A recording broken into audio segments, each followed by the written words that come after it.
Hello and welcome to Anime Lore and Theory video. I'm Shergok, your host, and today we are going to take a closer look at the relationship of the Pleiades battlemates with each other.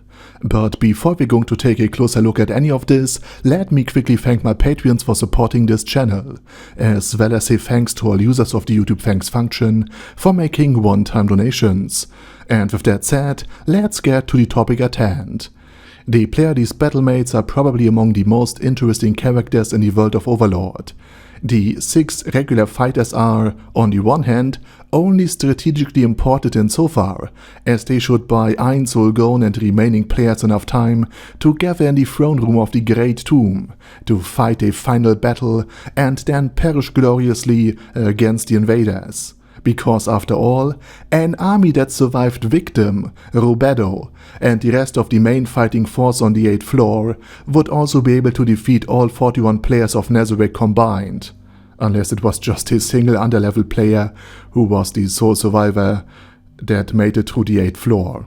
On the other hand, this weakness also makes them much more vulnerable to opponents like, for example, Evil Eye, the leader of the Black Scripture, or Zeshi Zetsumai, which makes a fight against such enemies quite exciting. Furthermore, Auriel Omega, the strongest and probably the most important of the sisters, is responsible for the entire teleportation network of the Great Tomb of Nazarick, which is crucial for dividing the enemy's strength into as many small subgroups as possible, and hindering their further advance at every possible and impossible turn. She is also the only human being in the Great Tomb of Nazarick, which brings us to the question of what the Pleiades actually think of each other, because after all, they are formerly 7 sisters, but they were created by different players. In this respect, their relationship with each other is extremely interesting. And to immediately address the relationship between the 6 regular battlemates and the 7th, unfortunately, we have almost no information about this very relationship, but we can make some very educated guesses. Because we know that the 6 regular sisters can be led into battle by Auriel Omega, and this would be the so-called 7 sister formation, which is different from the 6-star formation in terms of the leader, who would, in the terms of the 6-star formation, be Sebastian, the Butler of Steel. And therefore there would also be substantial differences in the combat strategy. Sebas, as a melee fighter, probably supported by Yuri Alpha, the vice commander and also a melee-based NPC, would likely form the core of the formation of the 6 stars. Lupus Regina would focus on healing the wounded until her mana is depleted, after which, as a werewolf, she would herself deal with any injured on the enemy side, as in dealing the injuries to the enemy. Solution Epsilon would use scrolls and hit precisely. Thanks to her stealth abilities, she will be able to score a lot of critical hits, and she will be keeping Sebas back clean, so to say, while Shizu Delta would target enemy healers and supporters through stealth and long-ranged attacks. Antoma, on the other side, would support the fight from the 2nd row as the Talisman and Entomancer, with insects and her talismans, and Naberal Gamma would act as a electric laser tower and devastate the enemies with spells like Chain Dragon Lightning and staying well behind Sebas and Yuri while doing so.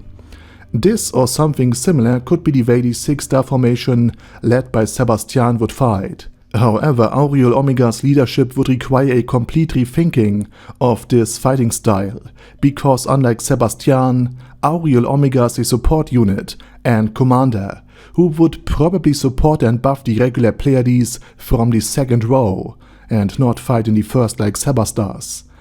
And her buff is so strong that even Shizu Delta could overcome Ein's physical nullification ability, which negates any physical damage from people below the 60th level to inflict damage on him.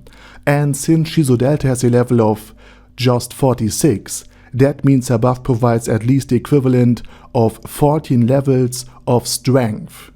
And we also have to keep in mind that the actual attacker in this case had been just a doppelganger of Shizu Delta, so the actual buff is likely even greater. In other words, Naberal Gamma, who is level 63, would then be at least equivalent to level 77. Yuri Alpha would no longer be level 57, but level 74, and so on and so forth. And considering that a Doomlord is level 70, and that many other high-level summons of Einzulgon are also level 70, and that they, especially in a group, can actually take out other level 100 beings, almost all of the Pleiades would then be stronger than level 70, and therefore a danger in the formation of the Seven Sisters to even full-on level 100 players. In other words, even characters like Solution or Shizu Delta could engage in close combat and be frontline fighters, and Auriel would support them from behind with healing, additional buffs, and perhaps even teleportation spells, and teleport herself and the Pleiades away in case of incoming danger and powerful attacks, much like the Crimson Demons from Konosuba do. In other words, this is how Auriel Omega and her Seven Sister formation would likely fight.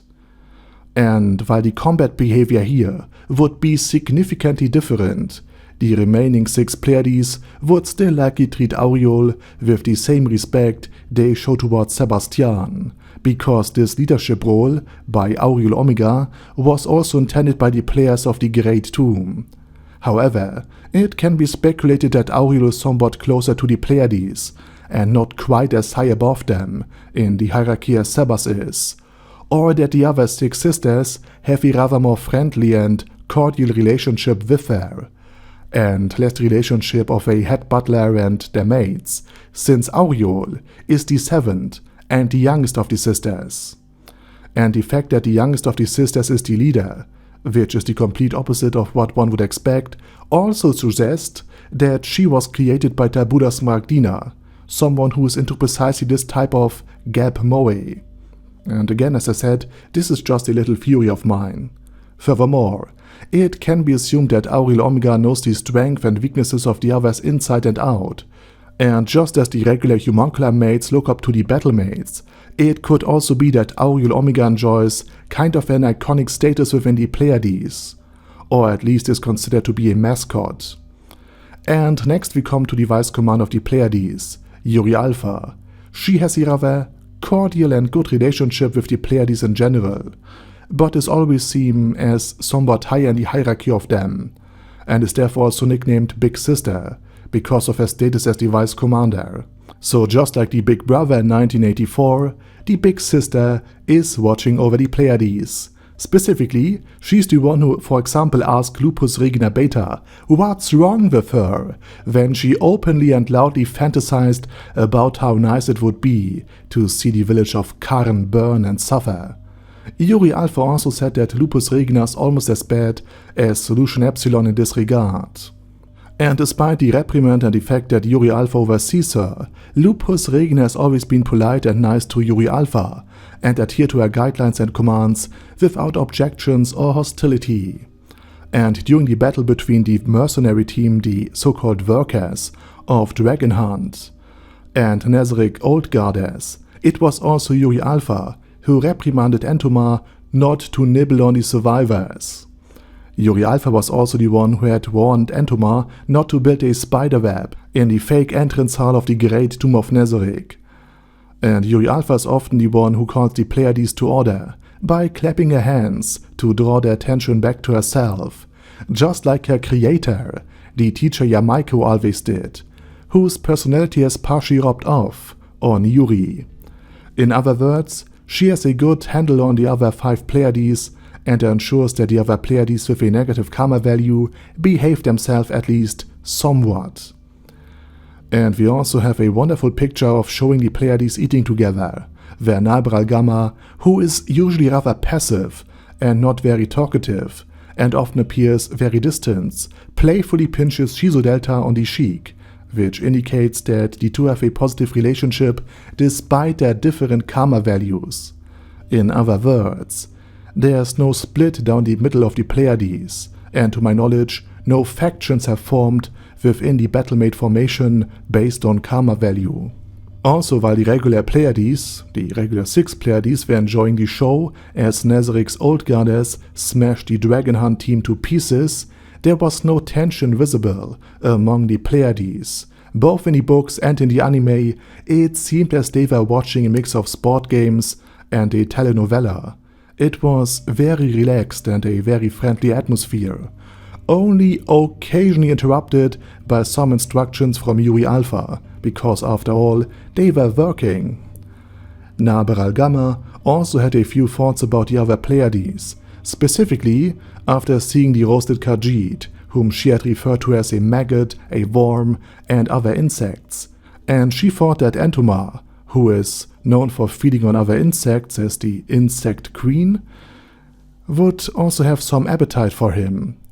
However, Naberal was very disinterested in the fact that Yuri Alpha was now teaching human children in Iwantel after the Sorcerer Kingdom had been founded, but this is likely only because they were human children, and Naberal generally considers human to be scum. But she reacted positively when Henry complimented her and her sister Lupus Regina. In other words, a basic respect for the other sisters is present in her as well, and she likely has very good relationships with all of them. And regarding the others, Naberal has also claimed to be rather uninterested in humans, and to further hammer home this point that Naberal Gamma has something against humans and not against her fellow sisters, during the 6th volume, in the capital city of the kingdom, she explicitly explained to Lupus Regina that she is simply not interested in humans at all, and not pay attention to their lives.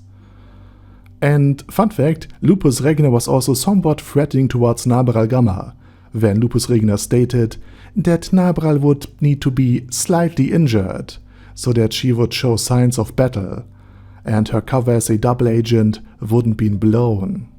And we don't know what Lupus Regina did to her, or how Naberal Gamma reacted.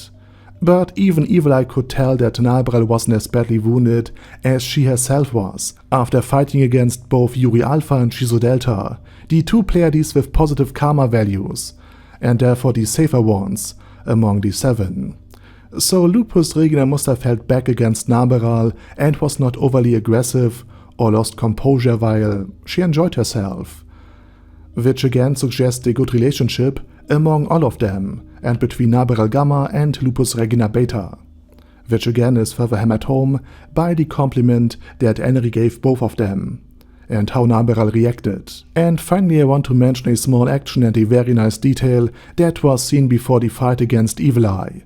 Entomar, who was almost annihilated by Evil Eye and her teammates on the same night, raised her front legs like a spider does when threatening an enemy, and signaling readiness for battle. And she started waving them towards Evil Eye, until Yuri Alpha signaled her to stop by gently pushing down her arms. And she also hissed at Evil Eye, which was kind of cute. And this was a nice detail that highlights Yuri Alpha's gentle yet firm leadership of the Pleiades, and the respect the others have for her. Unfortunately, these were the interactions that took place between the Pleiades, as they were otherwise rarely seen together, and had little interaction with just each other. But maybe this will change in the future, and I personally hope that we will see Auriel Omega and the 7 sister formation in actions at least once in the entire story of Overlord. Okay, and with that said, now it's your turn. What do you think about the relationship among the sisters? Do you think it is completely good, or do you think there's some tension between them? Let me know it down in the comment section. And while you type, I say thank you very much for watching, thanks to all of my Patreons for supporting this channel, and special thanks to Ada Daddy Ada, ASK, Bad Guy Ye, Bad Burrito 316, Bezer, Ben C, Brandon D, Chrissy, Crowley 022 Ron, Sia, Crystal Prime, Dead Slime, Death is Mercy, Deathless Dragonlord, Demon Xenomorph 1987, Devin Downen, Ding Dong, Dan Pep, Dragonlord Placido Saxophone, Duckwagon, Dunkler Krieger, Dystopia, Dystopia II, Enigmatic Unicorn, Feralchivan, Guy with That Head, Hector Moreno, Hoss, Huster, Jacob G, Jana B, Jason, J. Morris, Chromius, Kyle R, Lee K. Long, Legendarius, Lelouch V. Britannia with a Mustache, Lexus Fox, Lord Nishikian Rai, Lord Touch Me, Loverazer, Merovec, Mr. Shoes, Mr. Tweaker, Michael R, Michael Y, Nope, Oh Hell No, Normal Toad, O'Kill, Overlord General Gasper, Paddy Pantum, Personage, Ruru, Primus 11, Rhinomere, Cune Caracos P, Shergox's Daddy, Shadow Lightning Wolf, Shrine Keeper, Sir Axolotl, Super Tier Magic Batista Bomb, Supreme Cheese, Staris, Ted, Texas Deer, Diorg Warboss, Rock Ed Smasher, T.E. Wang, Vash Hawkeye, Vegito 27, Venture Fanatic, Wilhelm, Zinukai, and Sonagon. Thanks guys. Anyway, have a nice day, and I hope to see you all again soon on my next video.